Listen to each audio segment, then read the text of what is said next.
ডেকে লও রাসূলুল্লাহ তুমি, কাঁদে আশিক তোমার। আছো শুয়ে মদিনায় তুমি, ডেকে নাও রওজা তোমার। আসসালামু আলাইকুম ওয়া রাহমাতুল্লাহি ওয়া বারাকাতুহু।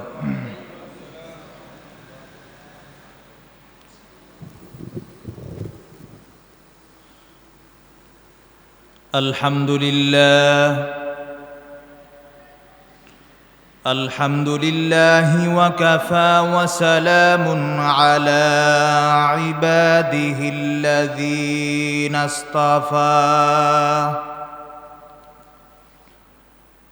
আম্মা বা'দু ফাআউযু বিল্লাহি মিনাশ শাইতানির রাজীম। বিসমিল্লাহির রহমানির রহিম।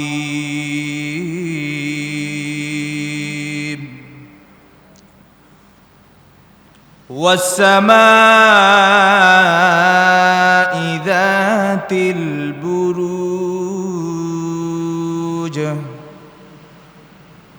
ওয়াল ইয়াউমিল মাউউদ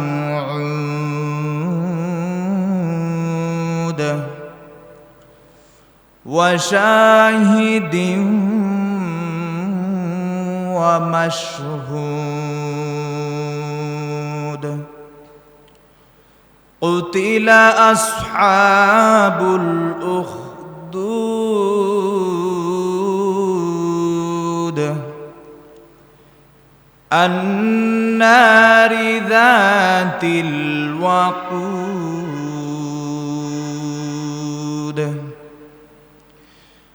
ইয হুম আলাইহা কুউদুন ওয়া হুম আলা মা ইয়াফআলুন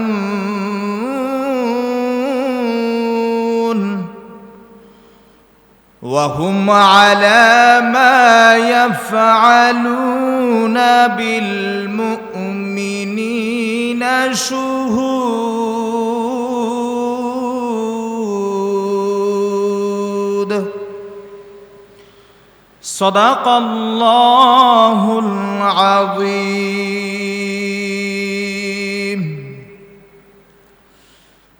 إن الله وملائكته يصلون على النبي يا أيها الذين آمنوا صلوا عليه وسلموا تسليما. اللهم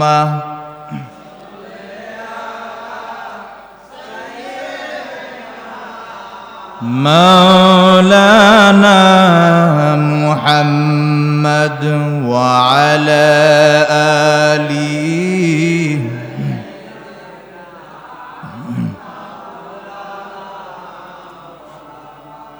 জবান খুলে নবীর শানে আল্লাহুম্মা সাল্লি আলা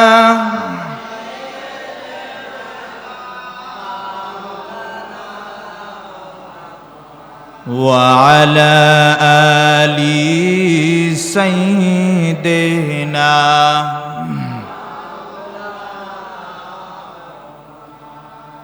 নবী আমার জীবন বরে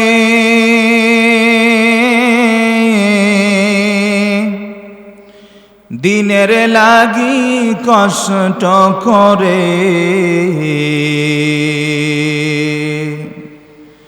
দান দান শহীদ করলেন নবীজি জঙ্গে উহুদ ময়দানে। আল্লাহুম্মা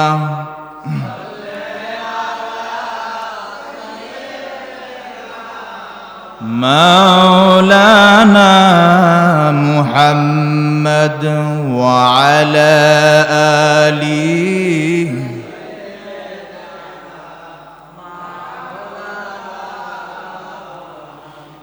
যেখানেই থাকো যেভাবেই থাকো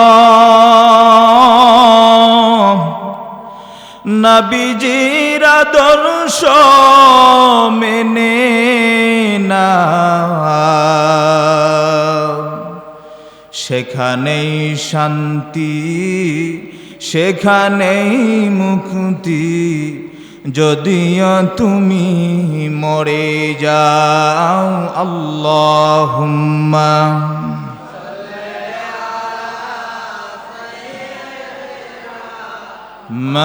مولانا محمد وعلى آله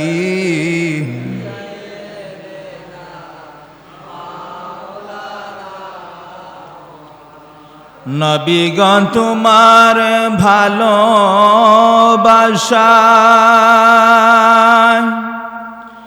আল্লাহর ওলি হওয়া যায়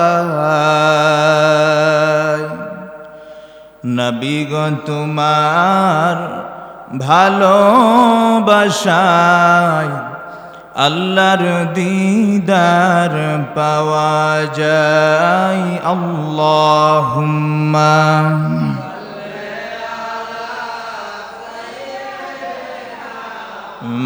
مولانا محمد وعلى آله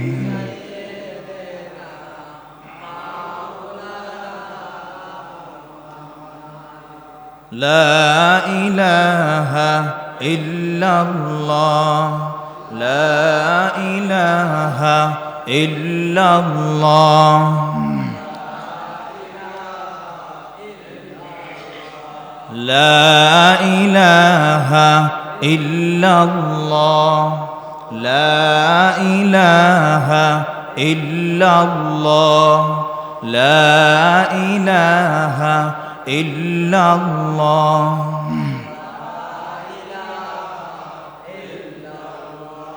আসমান জামিন গায়রুল্লাহ পাহাড় পর্বত গায়রুল্লাহ আসমান জামিন গায়রুল্লাহ পাহাড় পর্বত গায়রুল্লাহ নাই কোনো মাবুদ আল্লাহ ছাড়া লা ইলাহা ইল্লাল্লাহ লা ইলাহা ইল্লাল্লাহ লা ইলাহা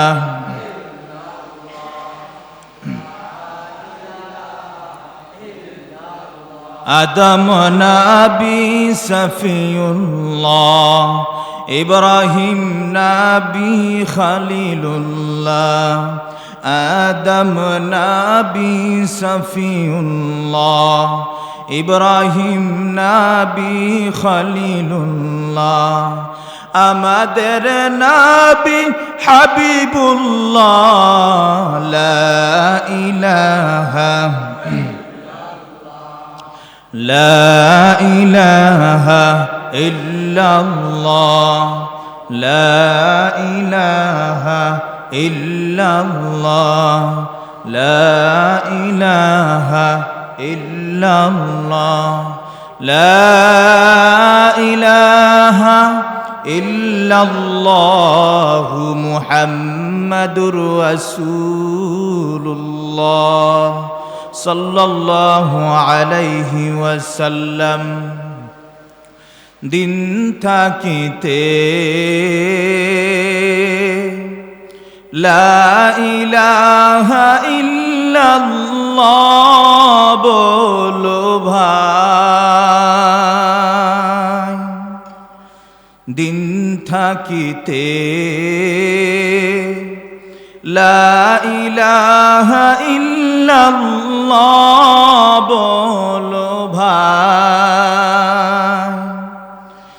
দুনিয়া আখিরাতে দুনিয়াতে আখিরাতে চাও যদি ভালাই দিন থাকিতে লা ইলাহা ইল্লাল্লাহ বলো ভাই।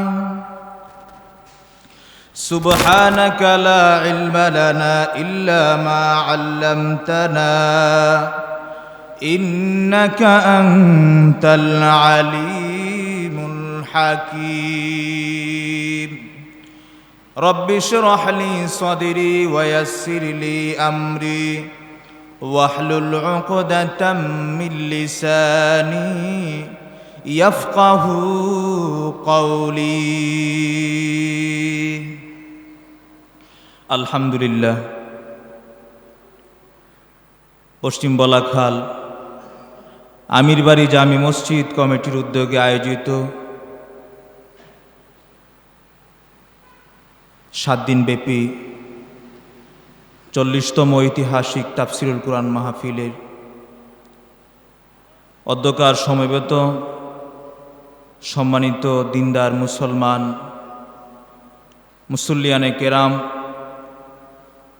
হযরত উলামায়ে কেরাম এবং এলাকায় পর্দার আড়ালে অবস্থানরত শ্রদ্ধেয়া আমার মা ও বোনেরা, মহান আল্লাহ রাব্বুল আলামিনের দরবারে লাখো কোটি শুকর ও সুজুদ যে আল্লাহ রাব্বুল আলামিন অত্যন্ত দয়া করে মায়া করে এই পর্যন্ত আমাদের সকলকে হায়াতে বাঁচিয়ে রাখছেন, আমাদের সকলের দিল দেমাগ মন মস্তিষ্ক ভালো রাখছেন, পাশাপাশি এক দ্বীনি মহতি মাহফিলে তাফসিরুল কুরআন মাহফিলে আমাদের মতো কয়েকজন নাখান্দা নালায়েককে এলাকার অসংখ্য মানুষ থেকে যাচাই বাছাই করে বিভিন্ন জায়জামেলা থেকে ফারেক করে অবসর করে আমাদের এই মহামূল্যবান সময়টাকে একমাত্র দ্বীনের জন্য, কুরআনের জন্য, সুন্নাহর জন্য, আল্লাহর জন্য, আল্লাহর রাসূলের জন্য কুরবানি করে মাহফিলে আসার বসার কিছু কথা বলার ও শোনার মতো তৌফিক দান করেছেন। এজন্য সকলে অন্তরের অন্তঃস্থল থেকে শুকরিয়া আদায় করে বলি আলহামদুলিল্লাহ। সম্মানিত হাজিরিন, মাহফিলের শুরু থেকে শেষ পর্যন্ত আমরা থাকবো ইনশাআল্লাহ। প্রত্যেকটা জিনিসের একটা পূর্ণতা আছে। মাহফিলের পূর্ণতা হলো, দ্বীনি মজলিসের পূর্ণতা হলো শুরু থেকে শেষ পর্যন্ত থেকে তাবারক নিয়ে যাওয়া। সহজে আমরা যেটা বুঝি তাবারক নিয়ে যাওয়া, মিলাদ শেষে তাবারক দেয় না, তেহানো তো আর তাবারক নাই। তেহানো তাবারক কিটা আল্লাহ তাআলা শেষে দিয়া ঘোষণা দিবেন, যাও সবাইরে ক্ষমা করে দিলাম। আমিরবাড়ি মসজিদ কর্তৃপক্ষ আগুন জ্বালাইয়া দিছে এখানে, কথা বুঝে আসতেছে নি? হেদায়েতের কি জ্বালাইছে? আগুন জ্বালাইছে। কোন জায়গায় যদি আগুন জ্বালায়, আগুন থেকে যদি আপনি উপকৃত হতে চান তাহলে আগুনের কাছে যাইতে হবে। আগুনের তেজ আছে কিনা আপনি দূর থেকে বুঝবেন। আগুনের যে একটা প্রভাব সেটা আপনার গায়ে লাগবে? লাগবে না। আগুনের যে প্রভাবটা আছে ওই প্রভাব যদি আপনি পাইতে চান তাহলে আপনাকে আগুনের কাছে যাইতে হবে। এই যে এখানে কুরআন এবং হাদিসের মাহফিল সাজাইছে, তাফসিরুল কুরআন মাহফিল সাজাইছেন, এই যে আগুন জ্বালাইছে, এই আগুনের একটা প্রভাব আছে। এই আগুনের প্রভাবটা মহিলাদের কর্ণকুহরের দিলের মধ্যে যায় পৌঁছবে মাইকের মাধ্যমে, আর পুরুষদের দিলের মধ্যে তাদের কর্ণকুহরে অন্তরের মধ্যে আঘাত করবে সরাসরি সেই মজমাতে উপস্থিত থাকার মাধ্যমে। এখন আপনি হাজার বলতে পারেন মাইকে আওয়াজ আসতেছে, মাইকে শুই না এই ওয়াজে লাভ হবে না। আমাদের যুবক ভাইয়েরা বলে, হুজুর এখন ওয়াজের অভাব নাই, মোবাইলে ফায়দা হয় না কেন, লাভ হয় না কেন? লাভ না হওয়ার কারণ হলো এটা, ওই যে মোবাইলে ওয়াজ করে ওই ওয়াজের যে একটা তাসির, আগুনের যে একটা হিট, ওইটা সরাসরি লাগে না। মুহাম্মদুর রাসূলুল্লাহ সাল্লাল্লাহু আলাইহি ওয়াসাল্লাম আল্লাহর কাছ থেকে দিন শিখছেন সরাসরি সামনাসামনি বৈশা। জিবরাইল আমিন হুজুরে পাক সাল্লাল্লাহু আলাইহি সাল্লামের কাছে আয়েশা শিখাইছেন, আল্লাহর কাছ থেকে শিখা আয়েশা আল্লাহর কাছ থেকে সামনাসামনি বৈশা জিবরাইল আমিন শিখছেন। তারপরে জিবরাইল আমিন আল্লাহ রাসূল সাল্লাল্লাহু আলাইহি সাল্লামের সামনে আত্তাহিয়াতুর শুরুতে বসছেন। হাদিস শরীফের মধ্যে পাওয়া যায়, হাদিসে জিবরিলের মধ্যে উভয়ে যে বসছেন, আল্লাহ রাসূল আর জিবরাইলের যে উভয়ে যে আত্তাহিয়াতুর শুরুতে বসছেন, উভয়ের হাঁটু একজনের হাঁটুর সাথে আরেকজনের হাঁটু লাগছিল। কথা বুঝতেছেন? আগুনের হিট পাওয়ার জন্য কিভাবে বসতে হবে? মুহাম্মদ হারে গেজনা গুফতা তানা গুফতা জিবরাইল, জিবরাইল হারে গেজনা গুফতা তানা গুফতা রব্বুল জালিল। মুহাম্মদ সাল্লাল্লাহু আলাইহি ওয়াসাল্লাম ততক্ষণ পর্যন্ত সাহাবায়ে কেরামের কাছে কোরআনের কোনো কিছু বলতেন না, যতক্ষণ পর্যন্ত জিবরাইল আমিন আত্তাহিয়াতুর শুরুতে সামনে বসে যতক্ষণ পর্যন্ত মুহাম্মদকে না শিখাইতেন। আর জিবরাইল আমিনও মুহাম্মদের কাছে ততক্ষণ পর্যন্ত বলতেন না যতক্ষণ পর্যন্ত জিবরাইল আমিনকে স্বয়ং আল্লাহ আত্তাহিয়াতের শুরুতে বসাইয়া না শিখাইতেন। শিখতে হলে আত্তাহিয়াতুর শুরুতে সামনাসামনি বসতে হবে মিয়া। ছাত্র উস্তাদ থেকে তখনই উপকৃত হতে পারে যখন ছাত্র সামনাসামনি বসে। একজনে অনলাইনে কোরআন শরীফ পড়া 5-6 বছর লাগে ইউরোপ কান্ট্রিতে। আমার কাছেও আমার এক বাতিজি পড়ছে, জার্মানে থাকে। এরকম অনেকে আছে বাংলাদেশে থাইকা ইউরোপ কান্ট্রিতে যারা থাকেন ওনাদেরকে অনলাইনে কোরআন শরীফ পড়ান। এই কোরআন শরীফ পড়ানোর পরিধি জানেন? কারো 3 বছর লাগে, কারো 4 বছর লাগে অনলাইনে পড়া। আর মাদ্রাসার মধ্যে অফলাইনে পড়া, সামনাসামনি বসায়া আত্তাহিয়াতুর শুরুতে সামনাসামনি বসায়া শিখে 1 বছরে কোরআন শরীফ শেষ, 1 বছরে নাজেরা কমপ্লিট, 3 বছরে হেফজ কমপ্লিট, পুরা 30 পারা কোরআন মুখস্থ। কাহারও আরো আগে হয়ে যায়, কাহারও 1 বছরও হয়ে যায় কোরআন কারীম মুখস্থ, কাহারও 6-7 মাসও হয়ে যায়। তো দ্বীনি আলোচনার মাধ্যমে আপনি যদি উপকৃত হতে চান, আপনাকে সামনাসামনি বসতে হবে। আপনি ওই দোকানে বৈশা বৈশা, চাষটলে বৈশা বৈশা চা খাইবেন আর আঙ্গুলের ফাঁকি বিড়ি ধরাইয়া কতক্ষণ পরে পরে একটা টান দিবেন আর উল্টা পাল্টা ধোঁয়া ছাড়বেন, হ্যাঁ, পরিবেশ নষ্ট করবেন, দূষিত করবেন। আর বৈশা বৈশা ফতুয়া দিবেন যে ওয়াজ মাইকে শুনলেই চলে। মাইকে ওয়াজ শুনলে চলে না, মোবাইলে ওয়াজ শুনলে চলে না। আপনি পুরুষ, আল্লাহ আপনাকে পুরুষ বানাইছে। আপনি যদি ওয়াজের মাধ্যমে, দ্বীনি আলোচনার মাধ্যমে উপকৃত হতে চান, আপনাকে সরাসরি মজমাতে উপস্থিত থাকতে হবে। কথা বুঝে আসছে না? আবার কেউ দেখবেন আরেকটু বাইরে দেয়, কেউ রাগ করেন না, আবার কেউ আবার বাইরে দেয়। আমি গতকালকে না গত পরশুদিন জানে যাইতেছি মাগরিবের নামাজ পড়ে, 2 মুরব্বী,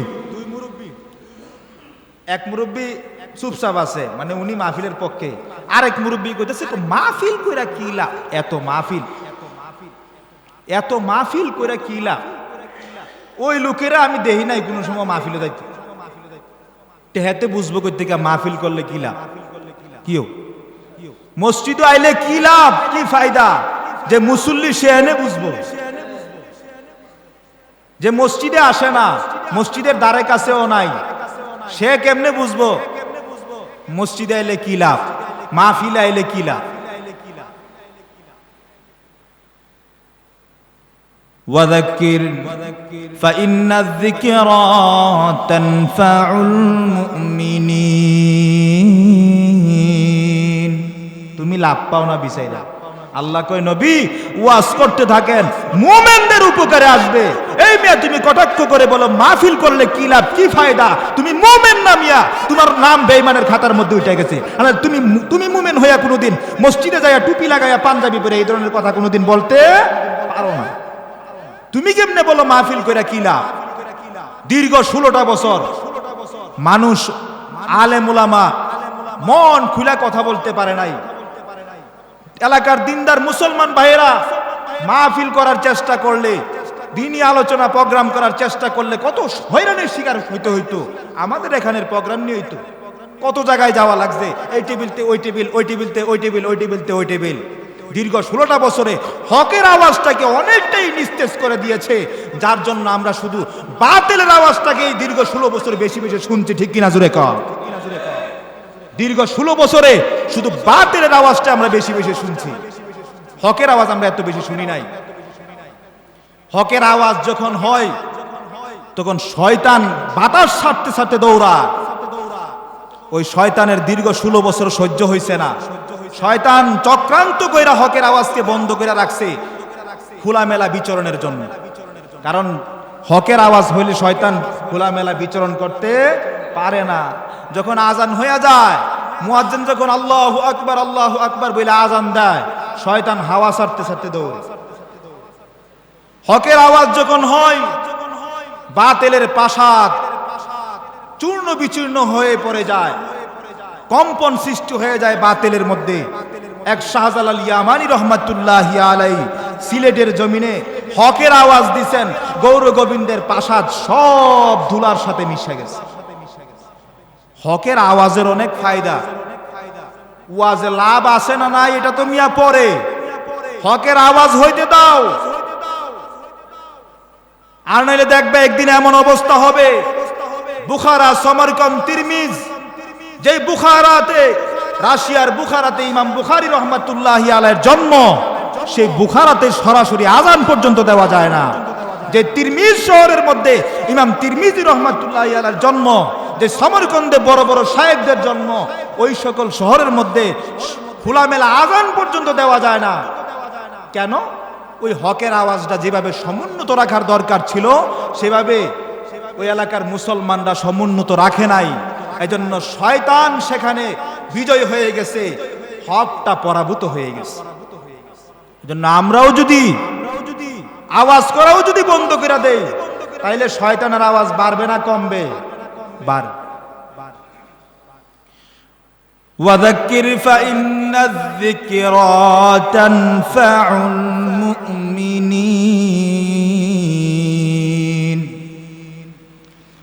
আল্লাহ বলেন, ওগো নবী আমার, আলোচনা করতে থাকেন, ওয়াজ করতে থাকেন, বয়ান করতে থাকেন, মানুষকে বুঝাইতে থাকেন।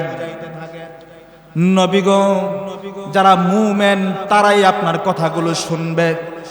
অতএব মুমিন যাতে তাজা থাকে, মুমিনের ঈমান যাতে তাজা থাকে, মুমিনকে বেশি বেশি কইরা ওয়াজ করেন, উপদেশ দেন। বেশি বেশি কইরা মুমিনকে নিয়ে জিকির করেন, লা ইলাহা ইল্লাল্লাহ, লা ইলাহা ইল্লাল্লাহ, লা ইলাহা।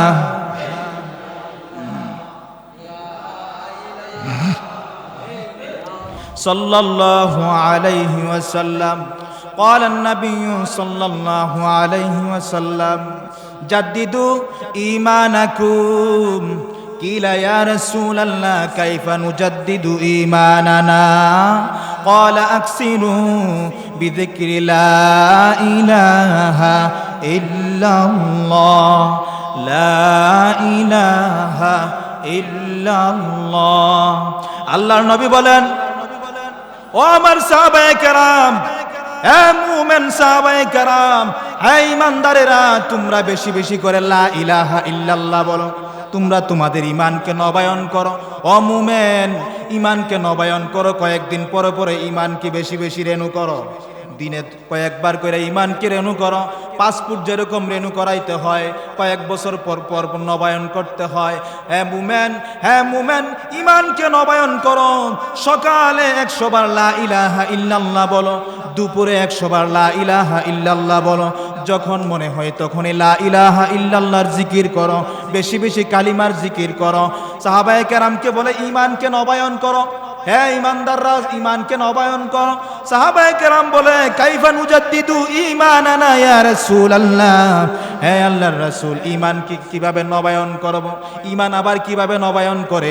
আল্লাহর নবী বলেন আকসিরু বিযিকরি লা ইলাহা ইল্লাল্লাহু মুহাম্মাদুর রাসূলুল্লাহ, বেশি বেশি কইরা কালিমা লা ইলাহা ইল্লাল্লাহর জিকির করো, মুমিনের ঈমান তাজা হবে, মুমিনের ঈমান তাজা হবে।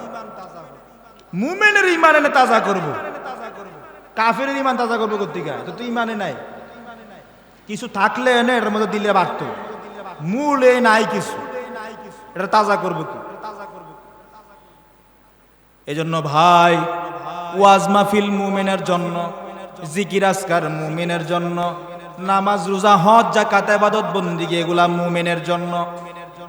যে মুমিন না সে যদি যা সারাদিনও লা ইলাহা ইল্লাল্লাহর জিকির করে কোনো লাভ হবে না। যে মুমিন না সে যদি তার জীবনের সমস্ত সম্পদ দান করে দেয় তারপরেও কোনো লাভ হবে না। যে মুমিন না সে যদি হজ করার জন্য মক্কায় যায় তার এই সফর কোনো কাজে আসবে না। যে মুমিন না তার দান খয়রাত ইবাদত বন্দেগী যত কিছুই মুসলমানের সাথে মিল্লামিশা করুক, কিন্তু ইমানের দৌলত কলবের মধ্যে নাই, তার এত ইবাদত বন্দেগী কোনো কাজে আসবে না। এজন্য ইমানদারদের উপকারার্থে এই আয়োজন, এই মাহফিল, এত কিছু কোনো বেদিনের জন্য। ভাইরা আমার, আজকে আমরা এখানে যারা মাহফিলে আসছি, জামাতের সহিত নামাজ আদায় করেছি, নামাজের পরে সূরা হাসরের শেষ 3 আয়াত তিলাওয়াত করছেন। অনেকে পারি, অনেকে আবার পারি না। সূরা হাসরের শেষ 3 আয়াত অনেকে পারি, আবার অনেকে পারি না। লাভ ফজিলত আছে এটার, অনেকে জানি আবার অনেকে জানি না। এজন্য বইলা দেই, আমরা মুমিন, আমরা আমল করব আল্লাহ তাআলার রাজামন্দির জন্য। তবে আমল করলে কি লাভ সেটা জানার দরকার আছে কি নাই? আল্লাহর নবী মুহাম্মদুর রাসূলুল্লাহ সাল্লাল্লাহু আলাইহি ওয়াসাল্লাম বলেন, কোন ব্যক্তি যদি সকাল বেলা আউযু বিল্লাহিস সামিউল আলিম মিনাশ শাইতানির রাজিম 3 বার পরে সূরা হাসরের শেষ 3 আয়াত তেলাওয়াত করে, আল্লাহ পাক রব্বুল আলামিন তার হেফাজতের জন্য 70,000 ফেরেশতা নিয়োগ করে দেয়।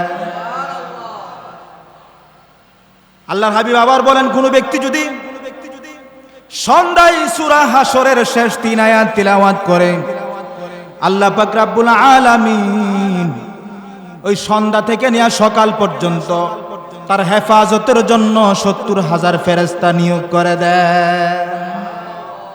70,000 ফেরেশতা তার জন্য মাগফিরাতের দোয়া করতে থাকে।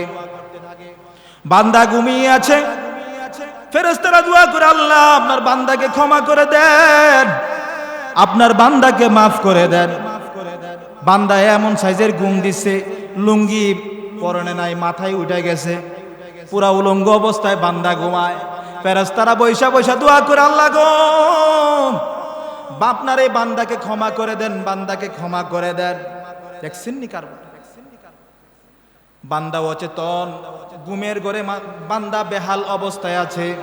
ফেরেশতারা দোয়া করে, আল্লাহ আপনার বান্দাকে ক্ষমা করে দেন। আল্লাহ লাগায়া দিছেন যে আমার বান্দার জন্য তোরা মাগফিরাতের দোয়া করতে থাক। জিকির করতে করতে বান্দা ঘুমায়া যায়, বান্দার জবান বন্ধ হয়ে যায়। যারা সওয়াব লেখেন না সওয়াব লিখতে থাকে, যখন জবান বন্ধ হয়ে যায়, একদল ফেরেশতা বলে, জবান তো বন্ধ হয়ে গেছে, এখন কেন লেখস? আল্লাহ পাক ডাক দিয়া বলে, ও আমার ফেরেশতারা লিখতে থাকো, আমার বান্দারে এই গুম নামক নিয়ামত দিছি আমি আল্লাহ। আমি যদি গুম নামক নিয়ামত তার না দিতাম, আমার বান্দা যতক্ষণ পর্যন্ত জাগ্রত থাকতো ততক্ষণ পর্যন্ত আমি আল্লাহর জিকির চালায়া যাইতো। ওদের ঘুম দিছি আমি, এই জন্য এনে ঘুমাইছি, আনেলে কি ঘুমাইতো? অতএব ঘুমের ঘরেও তার জন্য মাগফিরাতের দোয়া করতে থাকো, সওয়াব লিখতে থাকো, সওয়াব লিখতে থাকে। এই সূরা হাসর পড়া যদি আল্লাহ রাসূল সাল্লাল্লাহু আলাইহি সাল্লাম হাদিসের মধ্যে বলেন, ওই রাত্রে যদি ব্যক্তি মারা যায় আল্লাহ তাআলা তাকে শাহাদাতের মর্যাদা নসিব করেন। জোরে বলেন সুবহানাল্লাহ। সূরা হাসরের আমল আমরা যারা পারি না শিক্ষা নিব। ইমাম সাহেব দেখা যায় ফজরের পরে মসজিদের মধ্যে জুরে জুরে পড়ে, কিন্তু মাগরিবের পরে পড়েনি, জুরে জুরে পড়ে না। ফজরের সময় দেখা যায় যারা মোটামুটি পারি ইমামের সাথে ঠোঁট মিলাইয়া মিলাইয়া শিখতে পারি, আবার কেউ না পারলে শুনি, কোনো না কোনো ভাবে উপকৃত হতে পারি, কিন্তু মাগরিবের পরে উপকৃত হওয়ার কোনো সিস্টেম নেই। এজন্য সূরা হাসরের শেষ 3 আয়াত আমরা শিখে নিব, মুখস্থ করে নিব। ওয়াজ মাহফিল হইছে ভাই আমলের জন্য। যদি আমল দুই একটা না নিয়ে যাইতে পারি তাহলে ওয়াজ মাহফিল দিয়ে কোনো লাভ আছে নি? লাভ। জন্য সূরা হাসরের শেষ 3 আয়াত আমরা শিখে নিব। তারপরে আরেকটা আমল আছে, তাসবিহে ফাতিমি। 5 ওয়াক্ত নামাজের পরে অনেকে এই আমলটা করে। 33 বার সুবহানাল্লাহ, 33 বার আলহামদুলিল্লাহ, 33 বার আল্লাহু আকবার বা 34 বার আল্লাহু আকবার। এই তাসবিহটার নাম হলো তাসবিহে ফাতিমি। এই আমলটা আল্লাহ রাসূল সাল্লাল্লাহু আলাইহি সাল্লাম বিশেষভাবে ওনার আদরের দুলালি ফাতেমা রাদিয়াল্লাহু তাআলা আনহাকে শিখাইছেন। কেন শিক্ষা দিলেন? গত বছরও তাফসির করছে এখানে আল্লামা কামাল উদ্দিন আব্বাসী সাহেব, উনি বলছিলেন প্রথম দিন উনি এই কয়েকটা আলোচনা করছিলেন আমল সম্পর্কে।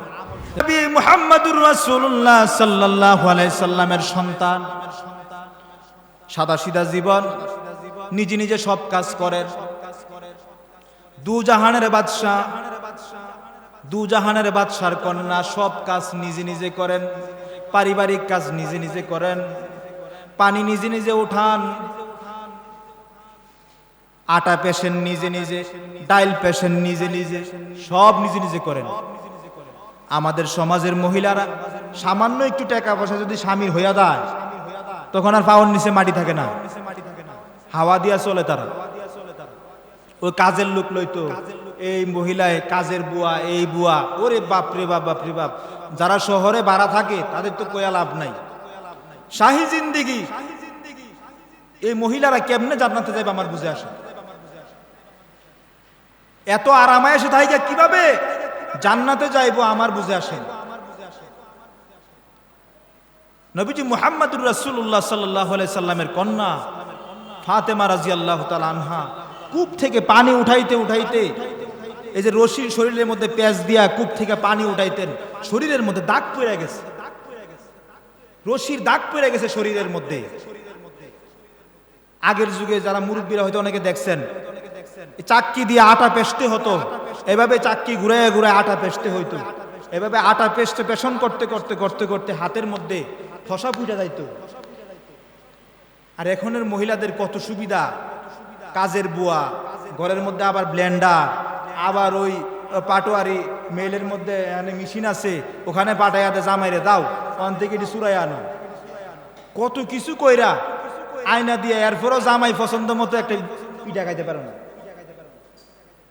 এত কিছু করে সব কিছু প্রস্তুত করে দেয়, এরপরে মানসম্মত করে স্বামীরে একটা পিঠা বানায় খাওয়াইবো। এত ব্যাপতার মহিলা এখন পিঠা সহ বানাইতে পারে না। আছে না এই ধরনের মহিলা সমাজে? আরে কি ইয়াং স্মার্ট, ওরে কিউট পুরা, এক একজনের যে লাবণ্যতা, কাজের বেলায় সব ঠুস ঠন ঠন। বাচ্চাটা কুলে নিবে এটা সব পারে না, বাচ্চা কুলে নিবে এটা পারে না, বাচ্চারে কিভাবে দুধ খাওয়াইতে হবে এটাও জানে না। ওই 2-3টার মা হয়ে গেছে, আর একজনের সে এই বলদ কেমনে ধরছে। মা বোনেরা হয়তো রাগ করবে, আমরা বেশি আরামায় এসে পড়ে গেছি, এজন্য আজকে আমাদের এই অবস্থা। অল্প বয়সে মা বোনেরা যে সকল রোগে ভুগতেছে, প্রত্যেকটা ঘরে ঘরে অল্প বয়সে এক একটা মহিলার ভিতরে রোগের গুড়াউন। অতএব গোলাম বান্দির চিন্তা বাদ দিয়া এই আমলটা করো, গোলামবান্দি পাইলে যে উপকার হবে এর চেয়ে বেশি উপকার হবে এই 33 বার সুবহানাল্লাহ, 33 বার আলহামদুলিল্লাহ, 34 বার আল্লাহু আকবার আমল করো। এজন্য ভাইরা আমার, আমরা আমাদের কাজে কামে সব দিক দিয়ে অনেক কষ্ট হয়, নিজেদের কষ্টকে যদি লাঘব করতে চায় তাহলে আমাদেরকে এই আমল বেশি বেশি করতে হবে। 5 ওয়াক্ত নামাজের পরে 33 বার সুবহানাল্লাহ, 33 বার আলহামদুলিল্লাহ, 33 বার আল্লাহু আকবার বেশি বেশি আমরা পড়ব তো ইনশাআল্লাহ। আল্লাহ তাআলা আমাদের সকলকে বুঝার তৌফিক দান করেন। লা ইলাহা ইল্লাল্লাহ, লা ইলাহা ইল্লাল্লাহ,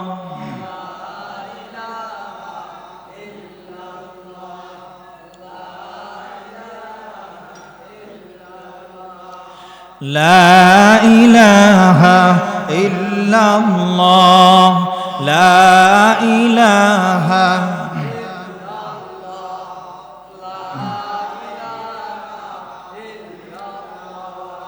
লা ইলাহা,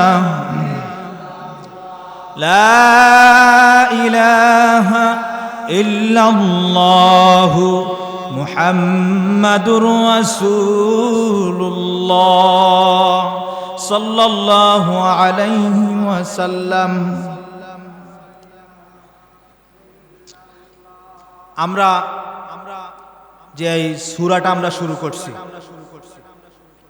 ছোট্ট একটা সূরা, আমি প্রায় সময় নামাজের মধ্যে পড়ি সূরাতুল বুরুজ, ওয়াস সামাঈ যাতিল বুরুজ, আমার মুসল্লিদের কাছে পরিচিত। যেহেতু তাফসিরুল কোরআন মাহফিল, এজন্য তাফসিরি হাইসিয়তে তাফসির হিসাবেই কিছু কথাবার্তা বলার খেয়াল করছি। তো আমি যেই সূরাটা তেলাওয়াত করেছি, প্রাথমিক কয়েকটা আয়াত তেলাওয়াত করেছি। এই সূরাটার নাম হলো সূরাতুল বুরুজ।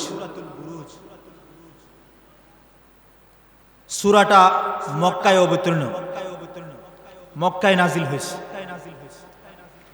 মক্কায় মানে মক্কা শরীফে এমন না, রাসূলুল্লাহ সাল্লাল্লাহু আলাইহি সাল্লামের মাক্কি জিন্দেগিতে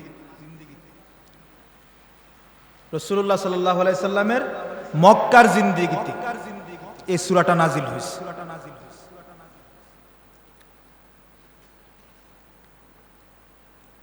এই সূরাটার মধ্যে আয়াত আছে 22টা, রুকু মাত্র একটা। সূরাটার নাম হলো সূরাতুল বুরুজ। এই সূরাটা আল্লাহ পাক রব্বুল আলামিন রাসূলুল্লাহ সাল্লাল্লাহু আলাইহি সাল্লামের উপর মক্কি জিন্দেগিতে নাজিল করেছেন। আর মক্কি জিন্দেগিতে যত সূরা আয়াত নাজিল হয়েছে বেশিরভাগই নবীজি সাল্লাল্লাহু আলাইহি সাল্লামকে আর মুসলমানদেরকে সান্ত্বনা দেওয়ার জন্য, তাদেরকে সুদৃঢ় থাকার জন্য পরামর্শ দেওয়া হয়েছে, আর কাফেরদেরকে সতর্ক করা হয়েছে। মক্কাতে মুসলমানদের উপর কাফেরদের টর্চার বেশি ছিল, নির্যাতন, জুলুম, নির্যাতন মক্কাতে মুসলমানদের উপর বেশি হয়েছে। আর মদিনাতে মুসলমানরা সেগুলো প্রতিহত করছে। মক্কার মতো ওইরকম কাফেররা জুলুম নির্যাতন করতে পারে না।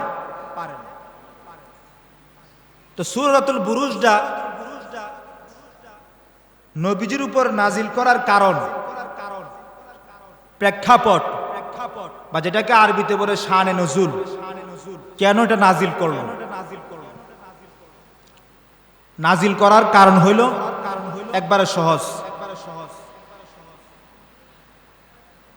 মক্কাতে কাফেররা হরেক রকমের জুলুম নির্যাতন মুসলমানদের উপর শুরু করছে। নবীজি সাল্লাল্লাহু আলাইহি সাল্লামের উপর অনেক রকমের জুলুম নির্যাতন শুরু করছে। এই জুলুম নির্যাতন যে তারা শুরু করছে, মুসলমানরা নির্যাতিত নিপীড়িত হইয়া যাতে ইমানের উপর, ইসলামের উপর অটুট থাকে, অটল থাকে, তাদেরকে সেই বিষয়ে সোচ্চার করা হয়েছে যে তোমরা যতই বাধায় আসুক না কেন, আবু সাঈদের মতো বন্দুকের সামনে বুক খুইলা দাঁড়াইতে হবে। যত বাধা বিপত্তি যত কিছু আসুক না কেন, সীসাডালা প্রাচীরের ন্যায় দাঁড়িয়ে থাকতে হবে। ঈমান থেকে, ইসলাম থেকে কোনোভাবে পিছপা হওয়া যাবে না। মুসলমানদেরকে সতর্ক করছে, আর কাফেরদেরকে সতর্ক করছে এইভাবে, এই যে জুলুম নির্যাতন শুরু করছো, ক্ষমতা যদ্দিন আছে ওদ্দিনেই, ক্ষমতা যখন চইলা যাইবে দরজা টুয়াইয়া পাইতা না, পলানের রাস্তা টুকাইয়া পাইবা না। এজন্য তোমরাও সতর্ক হও। আর মুসলমানরা, তোমরা যদি সুদৃঢ় থাকতে পারো, ঈমানের উপর অটুট থাকতে পারো, আল্লাহ তাআলা তোমাদেরকে কাল হাসরের ময়দানে অফুরন্ত নিয়ামত জান্নাত দান করবেন। তো এই জুলুম নির্যাতনের অটুট থাকার জন্য, যখন জুলুমে একদম নিষ্পেষিত হয়ে গেছে, মুসলমানদেরকে সান্ত্বনা দেওয়ার জন্য আল্লাহ তাআলা এই সূরাটা নাজিল করছেন।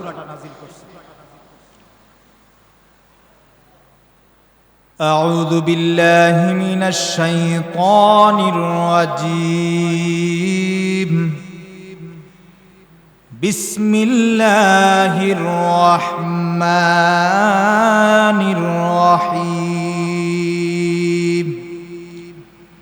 আউযু বিল্লাহি মিনাশ শাইতানির রাজীম।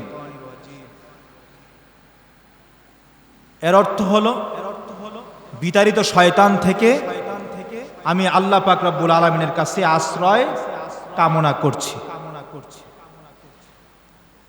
কুরআনুল কারীম যখন তিলাওয়াত করা হয়, তিলাওয়াতের আগে দিয়া শয়তান থেকে আল্লাহর কাছে আশ্রয় প্রার্থনা করতে হয়। আল্লাহ পাক শিখায়া দিয়েছেন, ওয়া ইযা ক্বরাআতাল কুরআনা ফাস্তাইয বিল্লাহ। আল্লাহ বলেন, নবী আমার, যখন কুরআনুল কারীমের তিলাওয়াত করবেন, কুরআন যখন পড়বেন, তার আগে দিয়া আল্লাহর কাছে আশ্রয় কামনা কইরেন বিতাড়িত শয়তান থেকে। ফাস্তাইয বিল্লাহ, আল্লাহর কাছে আশ্রয় কামনা কইরেন। এই যে আমরা আউযু বিল্লাহ পড়ি, এটা পড়ার জন্য নির্দেশ দিছে কে?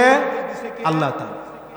যে কুরআন যখন পড়বেন তখন এর আগে দিয়া আল্লাহ তাআলার কাছে বিতাড়িত শয়তান থেকে আশ্রয় কামনা করবেন। আউযু বিল্লাহর এমন এক পাওয়ার, আউযু বিল্লাহ যখন পড়া হয় শয়তানের গায়ে আগুন লাগা যায়। জুড়ে বলেন সুবহানাল্লাহ। শয়তানের গায়ে আগুন লাগা যায়।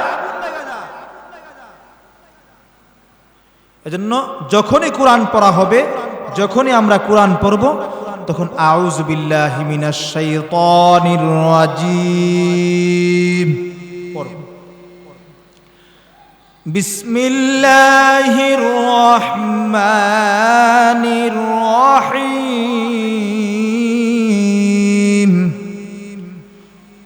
এর অর্থ হলো পরম করুণাময়, অসীম দয়ালু আল্লাহর নামে শুরু করছি। জানি না আমরা এই অর্থ জানি। বিসমিল্লাহর মাধ্যমে প্রত্যেক ভালো কাজ শুরু করতে হয়। এটা আল্লাহর রাসূল সাল্লাল্লাহু আলাইহি সাল্লামের শিক্ষা। আল্লাহর নবী বলেন, ক্বালান নবী সাল্লাল্লাহু আলাইহি ওয়াসাল্লাম, কুল্লু আমরিন যী বালিন লাম ইউবদা বিবিসমিল্লাহি ফাহুয়া আকতা ওয়া ফি riwayatin আখার ফাহুয়া আবতার। আল্লাহর নবী বলেন, প্রত্যেক ভালো কাজ যখন শুরু করা হয়, ওই শুরুটা যেন বিসমিল্লাহর মাধ্যমে করা হয়। আর প্রত্যেক কাজ যদি, ভালো কাজ যদি বিসমিল্লাহর মাধ্যমে শুরু করা না হয়, ওই কাজটা বেবরকত থেকে যায়, বরকতপূর্ণ হয় না, অসম্পূর্ণ থেকে যায়। ফাহুয়া আবতার। আবতার মানে অসম্পূর্ণ, আকতা মানে অসম্পূর্ণ। প্রত্যেক ভালো কাজ শুরু করবেন, যদি বিসমিল্লাহর মাধ্যমে শুরু না করেন, তাহলে দেখা যাবে ওই কাজটা বেবরকত থেকে যাবে, তার মধ্যে কোনো বরকত হবে না। খানা খাইতেছি বিসমিল্লাহ পইরা খাই, কাপড় পরতেছি বিসমিল্লাহ পইরা কাপড়টা পরি, ভালো কাজ করি বিসমিল্লাহ পইরা করি, এতে কইরা আমার কাজটা বরকতপূর্ণ হয়। বিসমিল্লাহর অনেক ফজিলত। বিসমিল্লাহির রহমানির রহিম লিখতে 19টা অক্ষরের প্রয়োজন হয়। তাফসীরে কুরতুবীর মধ্যে ইমাম কুরতুবী রহমাতুল্লাহি আলাইহি বলেন, জাহান্নামের মধ্যে 19 জন ফেরেশতাকে নিয়োগ করা হয়েছে। জাহান্নামের দায়িত্বে 19 জন ফেরেশতা রয়েছে। কোন ব্যক্তি যদি বিসমিল্লাহির রহমানির রহিম বেশি বেশি কইরা পড়ে, ওই জাহান্নামের 19 জন ফেরেশতার সামনে বিসমিল্লাহ যথেষ্ট হয়ে যাবে। ওই ব্যক্তি বিসমিল্লাহ পড়ার কারণে জাহান্নামের 19 জন ফেরেশতা তার সামনে দাঁড়াইতে পারে। এজন্য ভাইরা আমার বিসমিল্লাহ বেশি বেশি করে পড়ব। আরেক হাদিসের মধ্যে বলেন, তাফসীরের মধ্যে মুফাসসিরিনে কেরাম বলেন, বিসমিল্লাহ লিখতে 4টা শব্দের প্রয়োজন হয়। বিসমি এক শব্দ, আল্লাহ এক শব্দ, আর রহমান এক শব্দ, আর রহিম এক শব্দ, 4টা শব্দের প্রয়োজন হয়। তাফসীরের কিতাবের মধ্যে লেখেন, কোন ব্যক্তি যদি বিসমিল্লাহ এই 4 শব্দওয়ালা বিসমিল্লাহ বেশি বেশি কইরা পড়ে, তাহলে 4 ধরনের গুনার জন্য এই বিসমিল্লাহ যথেষ্ট হয়ে যাবে। 4 ধরনের গুনার জন্য বিসমিল্লাহ কি হয়ে যাবে? যথেষ্ট। মানুষ ইচ্ছায় গুনাহ করে, করে কি করে না? ইচ্ছায় মানুষ গুনাহ করে, অনিচ্ছায় মানুষ গুনাহ করে। ইচ্ছায় 1 নম্বর, অনিচ্ছায় 2 নম্বর, জাহেরে 1 নম্বর, প্রকাশ্যে, বাতেনে, অপ্রকাশ্যে 4 নম্বর। ইচ্ছায়, অনিচ্ছায়, জাহের, বাতেন, এই 4 ধরনের গুনাহ মানুষ বেশি বেশি করে। তাফসীরের কিতাবের মধ্যে মুফাসসিরিনে কেরাম বলেন, কোন ব্যক্তি যদি বিসমিল্লাহ বেশি বেশি পড়ে, এই 4 শব্দওয়ালা বিসমিল্লাহ বেশি বেশি কইরা পড়ে, 4 ধরনের গুনার জন্য এই 4 শব্দওয়ালা বিসমিল্লাহ যথেষ্ট হয়ে যাবে। 4 ধরনের গুনার কাফারা হয়ে যাবে বিসমিল্লাহ। জুড়ে বলেন সুবহানাল্লাহ। এজন্য বিসমিল্লাহ পড়বেন নি সব কাজে ইনশাআল্লাহ। বিসমিল্লাহ পড়ার মতো যদি পড়তে পারি, নগদ লাভ দেখতে পাবো। আর যদি পড়ার মতো না পড়ি, তাহলে লাভ দেখবো না। মনের ভিতরে কত কিছু আসবে, কই হুজুরে কইছি বিসমিল্লাহ পড়তো, কই লাভ হইলো, কই কি লাভ হইলো? হযরত খালিদ বিন ওয়ালিদ রাদিয়াল্লাহু তাআলা আনহু যুদ্ধের ময়দানে গেছেন। যুদ্ধের ময়দানে যাওয়ার পরে কাফের পক্ষ খালিদ বিন ওয়ালিদ রাদিয়াল্লাহু তাআলা আনহুকে পরীক্ষা করতে চাইতেছেন যে তুমি যে সত্য ধর্মের অনুসারী, ইসলাম ধর্ম সত্য ধর্ম, এটার অনুসারী, তোমাকে আমরা পরীক্ষা করব। কিভাবে পরীক্ষা করবেন? এই শিশির মধ্যে, এই বোতলের মধ্যে বিষ রয়েছে। তুমি যদি সত্য ধর্মের অনুসারী হও, তাহলে আমাদের বিশ্বাস এই বিষ খাইলেও তুমি মারা যাবে না। এই বিষ যদি খাও, পান করো, তারপরেও তুমি মারা যাবে না, এটা আমাদের বিশ্বাস। বিশ্ব নবী মুহাম্মদুর রাসূলুল্লাহ সাল্লাল্লাহু আলাইহি সাল্লামের সাহাবী কঠিন পরীক্ষার মধ্যে পড়ে গেছেন। হযরত খালিদ বিন ওয়ালিদ রাদিয়াল্লাহু তাআলা আনহু বিষের বোতলটা হাতের মধ্যে নিয়া বিসমিল্লাহির রহমানির রহিম বিসমিল্লাহ বইলা পুরাটা বিষের বোতল এক শ্বাসে খেয়ে ফেলছেন। জুড়ে বলেন সুবহানাল্লাহ। আল্লাহ পাক রব্বুল আলামিন খালিদ বিন ওয়ালিদ রাদিয়াল্লাহু তাআলা আনহুকে এই বিসমিল্লাহর বদৌলতে এই বিষক্রিয়া থেকে হেফাজত কইরা দিছেন। বিষে কোনো ক্ষতি করতে পারে না হযরত খালিদ বিন ওয়ালিদ রাদিয়াল্লাহু তাআলা আনহু। উলাইকা আবাই ফাজিনি বিমিসলিহি ইদা জামাআতনা ইয়া জারিরুল মাজামিউ ওরাইতুমুদের উত্তরসূরি যাদের নিয়ে গর্ব করি কর্মক্ষেত্রে লৌত দেখি তাদের জুরি। খালিদ বিন ওয়ালিদ কত বড় একজন সাহাবী, ইসলামের কত বড় একজন সিপাহ সালার। আলোচনা শুনলে কত ভালো লাগে, ইমানের ভিতরে কত তেজিভাব চলে আসে। কত তেজস্বী একজন সাহাবী ছিলেন, কিন্তু তাদের ইমানের যে পাওয়ার, ইমানের যে স্পৃহা ছিল এর জাররা পরিমাণও আমাদের নাই। যদি এরকম জাররা পরিমাণ পাওয়ারও আমাদের ভিতরে থাকতো, জীবনের প্রতিটা কদমে কদমে রন্ধ্রে রন্ধ্রে আমরা সফল কাম হয়ে যাইতাম। ঠিক কিনা জুড়ে কর, আমরা সফল কাম হয়ে যেতাম। রোম সম্রাট খলিফাতুল মুসলিমিন ওমরে ফারুক রাদিয়াল্লাহু তাআলা আনহুর কাছে পত্র পাঠাইছে, পত্র প্রেরণ করছে। ওহে খলিফাতুল মুসলিমিন ওমর, দীর্ঘদিন যাবৎ মাথা ব্যথায় ভুগতেছি, মাথার ব্যথা ভালো হয় না। তুমি তো খলিফাতুল মুসলিমিন মুহাম্মাদুর রাসূলুল্লাহ সাল্লাল্লাহু আলাইহি সাল্লামের সাহাবী, কোন এক চিকিৎসা আসেনি যে চিকিৎসাটা আমাকে দিবে আমার মাথা ব্যথা ভালো হয়ে যাবে? আল্লাহর নবীর সাহাবী খলিফাতুল মুসলিমিন ওমরে ফারুক রাদিয়াল্লাহু তাআলা আনহু ওই রোম সম্রাটের কাছে একটা টুপি দিয়া পাঠাইছেন, একটা টুপি দিয়া পাঠাইছে। টুপিটা নিয়ে যাও, রোম সম্রাটের কাছে টুপিটা পৌঁছাইয়া দিবা। বাহক টুপি নিয়া রোম সম্রাটের কাছে গেছে। মাথা ব্যথায় আক্রান্ত রোম সম্রাট খলিফাতুল মুসলিমিনের দেওয়া টুপি যখন মাথার মধ্যে দিছে, সাথে সাথে তার মাথা ব্যথা ভালো হয়ে গেছে। পরক্ষণে যখন আবার এই টুপি মাথা থেকে খুলছে, মাথা ব্যথা আবার শুরু হয়ে গেছে। আবার টুপি লাগায়, মাথা ব্যথা ভালো হয়ে যায়। কারণ কি? এই টুপির মধ্যে কি মন্ত্র আছে? টুপির মধ্যে কি? পরে তদন্ত কইরা খোঁজ খবর নিয়ে দেখে টুপির মধ্যে লেখা আছে বিসমিল্লাহির রহমানির রহিম। টুপির মধ্যে বিসমিল্লাহ লেখা আছে।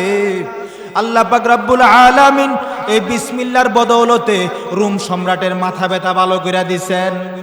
আমরা যদি ঈমান ও ইয়াকিনের সাথে ওই বিসমিল্লাহ লেখাওয়ালা টুপি পরতে পারি, আল্লাহ পাক রব্বুল আলামিন আমাদের মাথা ব্যথা কি ভালো করবেন না? অবশ্যই করবেন। যে আল্লাহ রোম সম্রাটের মাথা ব্যথায় ভালো করছেন, সে আল্লাহ কি এখন মরে গেছেন? এখন আছেন না? এজন্য বিসমিল্লাহ, সর্বকাজে বিসমিল্লাহ, বেশি বেশি বিসমিল্লাহর প্রতি আমরা গুরুত্ব দেই। বিসমিল্লাহির রহমানির রহিম, সব কাজে, সর্বক্ষেত্রে, প্রত্যেক ভালো কাজের ক্ষেত্রে বিসমিল্লাহ বেশি বেশি করব। সাল্লাল্লাহু আলা মুহাম্মাদ সাল্লাল্লাহু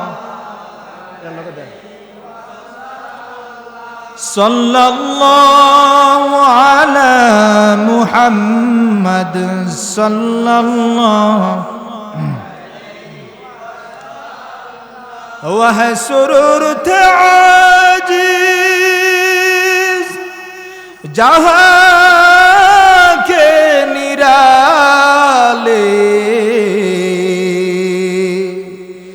जो इंसान के रुतबा बढ़ाने को आए सल्लल्लाहु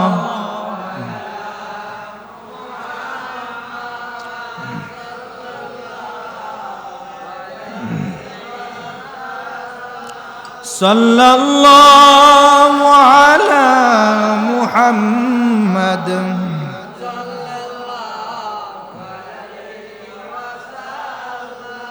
बिस्मिल्लाहिर रहमानिर रहीम। ওয়াস-সামাঈ যাতিল বুরুজ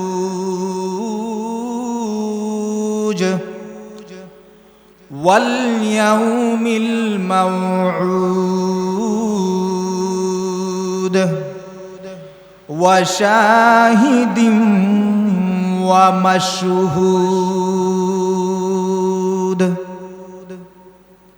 এবার আমরা মূল আলোচনায় যাই।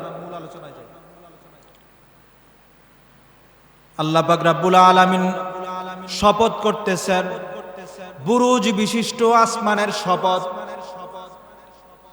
গ্রহ নক্ষত্র বিশিষ্ট আসমানের শপথ, বুরুজ বিশিষ্ট আসমানের শপথ, কিয়ামতের দিনের শপথ, সাক্ষীর শপথ, সাক্ষীকৃতদের শপথ। অর্থ আল্লাহ তাআলা চারটা শপথ করছেন। জোরে কোন কয়টা? চারটা। বুরুজ বিশিষ্ট আসমানের শপথ, গ্রহ নক্ষত্র বিশিষ্ট আসমানের শপথ, এক নম্বর শপথ। ওয়াল ইয়াউমিল মাউউদ, কিয়ামতের দিনের শপথ। ওয়া শাহিদ, সাক্ষীর শপথ। ওয়া মাশহুদ, সাক্ষীকৃত, যাদের ব্যাপারে কি দেওয়া হয়? সাক্ষী দেওয়া হয়, তাদের শপথ। এই চার ধরনের শপথ আল্লাহ তাআলা করতেছেন। কইরা বলতেছেন, উতিলা আসহাবুল উখদুদ,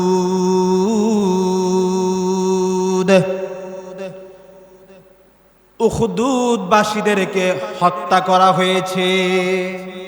আসহাবে উখদুদকে হত্যা করা হয়েছে। এই চার ধরনের শপথ করে আল্লাহ পাক বলতেছেন। এক নম্বর শপথ করছেন হলো বুরুজ বিশিষ্ট আসমানের শপথ। বুরুজ তাফসীর, কথা বুঝছেন? আমি যদি তরজমা কয়ে কয়ে চলে যাই আপনাদের কাছে ভালো লাগবে। তরজমা কয়ে কয়ে চলে গেলে মানে অল্প সময়ে বুঝলে বুঝেন, না বুঝলে নাই, কিছু টান টুন শুনতে পারবেন, ভালো লাগবে না। এটা হলো তাফসীর। তাফসীর মানে ব্যাখ্যা। কোরআন কারীমের ব্যাখ্যা আমাদেরকে শুনতে হবে। বুরুজ বিশিষ্ট আসমানের শপথ। বুরুজ এটা বহুবচন, এই শব্দটা হলো বহুবচন। এর এক বচন হলো বুরুজুন। বুরুজুন এক বচন। তাফসীরে মাজহারির মধ্যে বুরুজুন শব্দের দুইটা ব্যাখ্যা করেন। একটা হলো বুরুজুন শব্দের অর্থ হলো মানজিল, কামরা বা রুম, উসুর, প্রাসাদ, বড় বড় প্রাসাদ। বড় বড় প্রাসাদ বিশিষ্ট আসমানের শপথ। বুরুজুনের আরেকটা অর্থ করেন তাফসীরে মাজহারির মধ্যে, বুরুজুনের আরেকটা অর্থ হলো গ্রহ নক্ষত্র। গ্রহ নক্ষত্র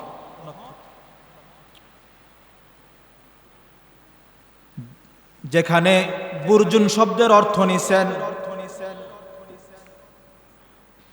বড় বড় প্রাসাদ। তো বড় বড় প্রাসাদ যদি নেয় তাহলে সেখানে অর্থটা কি হবে বা কেনই বা প্রাসাদ অর্থ নিবে?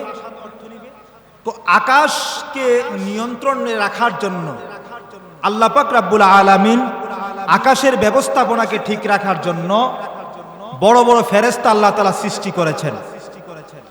তারা তাদের কাজ কাম থেকে, তাদের দায় দায়িত্ব থেকে অনেক সময় অবসর হয়ে তারা ওই সকল বড় বড় রুমের মধ্যে, আশ্রয় কেন্দ্রের মধ্যে গিয়ে গিয়ে আশ্রয় নেয়, যেগুলাকে আমরা চন্দ্রের তারকার মতো দেখতে পাই। যেগুলাকে আমরা কিসের মতো দেখতে পাই?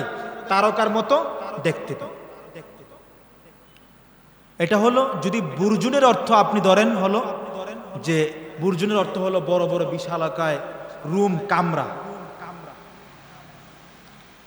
আর যদি হয় বুরজুন অর্থ হলো গ্রহ নক্ষত্র, তাহলে আল্লাহ পাক রব্বুল আলামিন আকাশকে সুশোভিত করার জন্য ওয়ালাকাদ যায়্যানাস সামাআদ দুনিয়া বিমাসাবিহ, আল্লাহ পাক রব্বুল আলামিন বলেন, আমি আসমানকে সুশোভিত করেছি গ্রহরাজির দ্বারা, তারকারাজির দ্বারা। তখন সেখানে অর্থ হবে গ্রহ নক্ষত্র বিশিষ্ট আসমানের শপথ। আর যদি বুর্জুনের অর্থ আপনি ধরেন কামরা, তাহলে হবে বড় বড় কামরা বিশিষ্ট, কামরাওয়ালা আসমানের শপথ। ওয়াসসামাই যাতিল বুরুজ,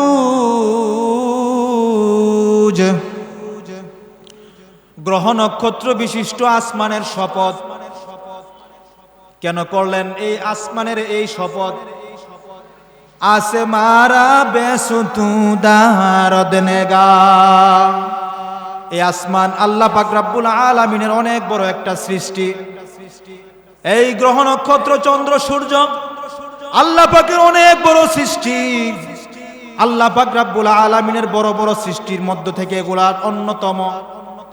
আর আল্লাহ পাকের একটা সিফার গুরুত্ব যত বেশি থাকে, ওই বেশি গুরুত্ব সম্পন্ন বিষয়টার উপর আল্লাহ পাক রব্বুল আলামিন শপথ করেন। আল্লাহর কাছে আসমানের অনেক গুরুত্ব, আল্লাহর কাছে চন্দ্র সূর্যের গুরুত্ব অনেক বেশি, আল্লাহর কাছে গ্রহ নক্ষত্রের গুরুত্ব অনেক বেশি। এই জন্য আল্লাহ পাক রব্বুল আলামিন এগুলার শপথ করেছেন। ওয়াসসামাই যাতিল বুরুজ, গ্রহ নক্ষত্র বিশিষ্ট আসমানের শপথ। আল্লাহ পাক আসমানের শপথ করছেন এক নম্বরে। দুই নম্বরে বলেন ওয়াল ইয়াউমিল মাউউদ, কিয়ামতের দিনের শপথ। কোন দিনের শপথ?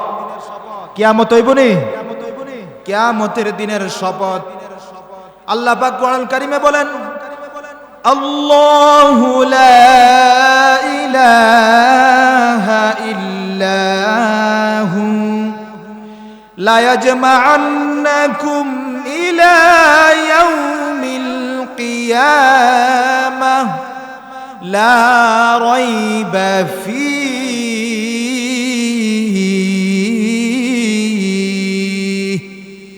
আল্লাহ পাক রব্বুল আলামিন বলেন, আল্লাহ তিনি এক, তিনি ছাড়া কোনো আর ইলাহ নাই। আল্লাহ ছাড়া কোনো ইলাহ আসেনি? আল্লাহ ছাড়া আমাদের আর কোনো ইলাহ নাই। আল্লাহ পাক রব্বুল আলামিন এমন এক সত্তা, যিনি কিয়ামতের ময়দানে তোমাদের সকলকে একত্রিত করবেন। লা ইয়াজমা'আন্নাকুম ইলা ইয়াউমিল কিয়ামা, আল্লাহ পাক রব্বুল আলামিন কিয়ামতের ময়দানে সকলকে একত্রিত করবেন। লা রাইবা ফি, তাতে কোনো সন্দেহ নাই। কিয়ামতের ময়দানে আল্লাহ পাক রব্বুল আলামিন সকলকে একত্রিত করবেন। কিয়ামতের ময়দানের ভয়াবহতা অনেক বেশি। কিয়ামতের বিষয়টা, কাল হাসরের ময়দানের বিষয়টা আল্লাহর কাছে অনেক গুরুত্ব। এজন্য আল্লাহ পাক রব্বুল আলামিন কিয়ামতের ময়দানের শপথ করেছেন। কিয়ামতের ময়দান, হাসরের ময়দানের এমন অবস্থা হবে, হাসরের ময়দানের একদিন 50,000 বছরের সমান হবে। জুড়ে বলেন সুবহানাল্লাহ। হাসরের ময়দানের একদিনের অবস্থা এই দুনিয়ার 50,000 বছরের সমান হবে। মানুষগুলো হাসরের ময়দানে পেরেশান হয়ে যাবে। কত যে পেরেশান হবে, মানুষগুলো আল্লাহর কাছে বলবেন, ওগো আল্লাহ, জাহান্নামে দিলে দিয়া দেন, তারপরে ওই হাসরের ময়দানের শাস্তি থেকে আমাদেরকে উদ্ধার করেন। আল্লাহ গো, জান্নাতে দিলে জান্নাতে দেন, আর যদি কপালে জান্নাত না থাকে জাহান্নাম হইলেও দিয়ে আমাদেরকে হাসরের ময়দানের আযাব থেকে উদ্ধার করে। হাসরের ময়দানের ভয়াবহতা কত মারাত্মক।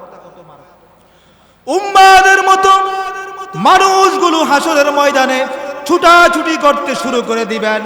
এদিক থেকে সেদিক, সেদিক থেকে এদিক ছুটাছুটি করবেন। হাসরের ময়দানের আযাব থেকে বাঁচার জন্য কোনো উপায় থাকবে না। দুনিয়ার সকল মানুষগুলো একমত হয়ে তারা সকলে আদম আলাইহিস সালামের কাছে যাবেন, গিয়া বলবেন, ওহে আমাদের আদি পিতা আদম সফিউল্লাহ, আপনি সফিউল্লাহ, আপনি আমাদের জন্য একটু সুপারিশ করেন। আজকের এই হাসরের ময়দানের আযাব থেকে যেন আল্লাহ তাআলা আমাদেরকে পরিত্রাণ দেন। হযরত আদম আলাইহিস সালাম সকলকে সামনে রেখে চোখের পানি ছেড়ে দিয়ে বলবেন, হে মানুষ, তোমাদের জন্য সুপারিশ করার অধিকার আজকের এই দিনে আমার নাই। কারণ আল্লাহ পাক যে আমাকে সৃষ্টি করে জান্নাতের মধ্যে রাখছিল, জান্নাতের মধ্যে রাইখা বলেছিল, আদম লা তাকরাবা হাদিহিস শাজারা, এই স্বামী স্ত্রী উভয়ে জান্নাতের মধ্যে থাকো, যা ইচ্ছা খাও, যা ইচ্ছা পান করো, তবে ওই গাছের কাছেও যাইও না। কিন্তু আল্লাহর ওই আদেশকে অমান্য কইরা আমরা জান্নাতে থাকা অবস্থায় ওই গাছের কাছে গিয়েছিলাম। আজকে হাসরের ময়দানের ভয়াবহতার ক্ষেত্রে আমার বারবার ওই অপরাধের কথা আমার মনে হচ্ছে, না জানি আবার ওই সমস্যার কারণে আমি আজকে হাসরের ময়দানে ধরা পড়া যাই। অতএব নাফসি নাফসি, আমি আজকে আমার অবস্থায় নিয়ে চিন্তায় আছি, আমি তোমাদের জন্য সুপারিশ করতে পারবো না। উম্মাদের মতো মানুষগুলো ইব্রাহিম খলিলুল্লাহর কাছে যাবে, সেখান থেকেও মানুষগুলো নাইরাশ হইয়া ঈসা রূহুল্লাহর কাছে মানুষগুলো দৌড়াইয়া যাবে।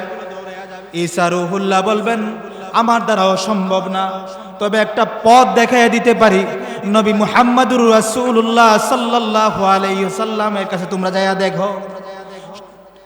তখন হাসরের ময়দানের সবগুলো মানুষ দৌড়াইয়া আমাদের নবীজি মুহাম্মদুর রাসূলুল্লাহ সাল্লাল্লাহু আলাইহি সাল্লামের কাছে যাবেন, গিয়া বলবেন, ইয়া রাসূলুল্লাহ, ইয়া হাবিবাল্লাহ, আপনি তো সমস্ত নবীর নবী, আপনি আল্লাহর হাবিব, আপনি আল্লাহর বন্ধু, আমরা সবার কাছ থেকে নৈরাশ হয়ে আপনার কাছে এসেছি।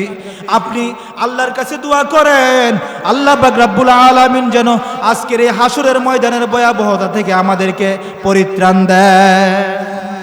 নবীজি সাল্লাল্লাহু আলাইহি ওয়াসাল্লাম মানুষের এই অবস্থা দেখে, এই ভয়াবহ অবস্থা দেখে নবীজি সাল্লাল্লাহু আলাইহি সাল্লাম নিজের কথা বলে সেজদায় পড়া কান্না শুরু করবেন, ইয়া হাবলি উম্মতি, ইয়া উম্মতি, ইয়া উম্মতি বলে কান্না শুরু করে দিবেন।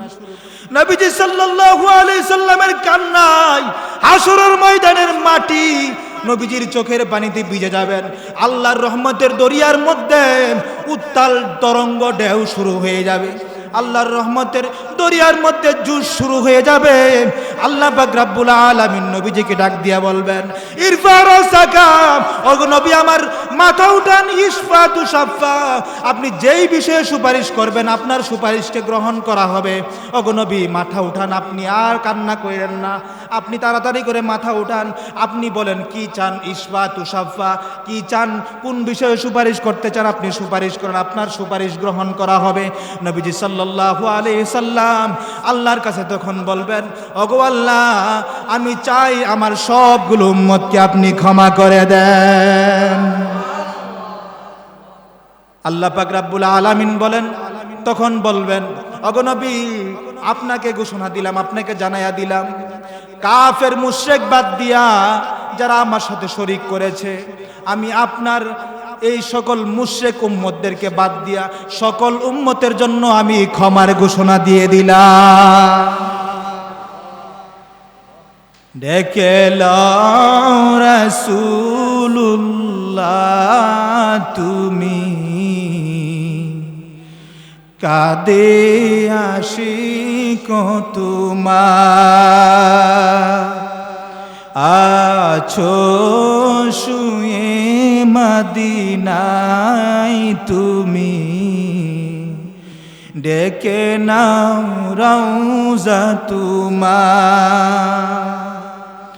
রাসূলুল্লাহ, কি উপায় হবে আমার, কি উপায় হবে আমার,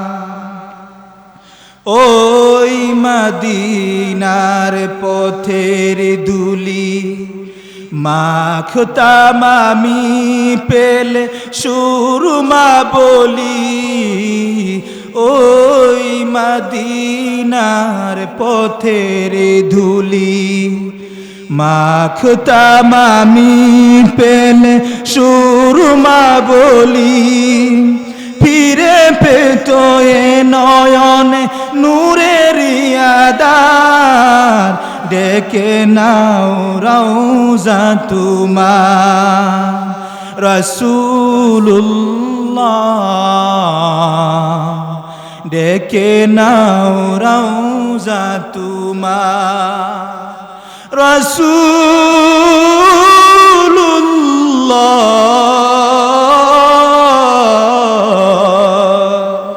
কি উপায় হবে আমার। এই জন্য ভাইয়েরা আমার, হাসরের ময়দানে ভয়াবহতা অনেক কঠিন। এই ভয়াবহ অবস্থার প্রতি ইঙ্গিত করে আল্লাহ পাক রব্বুল আলামিন শপথ করেছেন, ওয়াল ইয়াউমিল মাউদ, হাসরের ময়দানের শপথ, কিয়ামতের ময়দানের শপথ। কিয়ামতের ময়দানের ভয়াবহতা আল্লাহর কাছে অনেক গুরুত্ব, অনেক বড়। এজন্য আল্লাহ পাক রব্বুল আলামিন কিয়ামতের ময়দানের শপথ করেছেন। প্রথমে বলেছি বুরুজ বিশিষ্ট, গ্রহ নক্ষত্র বিশিষ্ট আসমানের শপথ করেছেন। তারপরে কিয়ামতের ময়দানের শপথ করেছেন। তারপরে ওয়া শাহিদিন ওয়া মাশহুদ, সাক্ষীর শপথ এবং যাদের উপর সাক্ষী থাকবে, সাক্ষীকৃতদের উপর শপথ। এজন্য এই চার বিষয়ের উপর শপথ করে আল্লাহ পাক রব্বুল আলামিন বলছেন, কুতিলা আসহাবুল উখদুদ, আসহাবে উখদুদকে হত্যা করা হয়েছে। এজন্য ভাইরা আমার, আজকের আলোচনা আমাদের এতটুকুই। আমি বলছি শুরু দিয়েই, আমি নাখান্দা ছোট মানুষ, চেষ্টা করব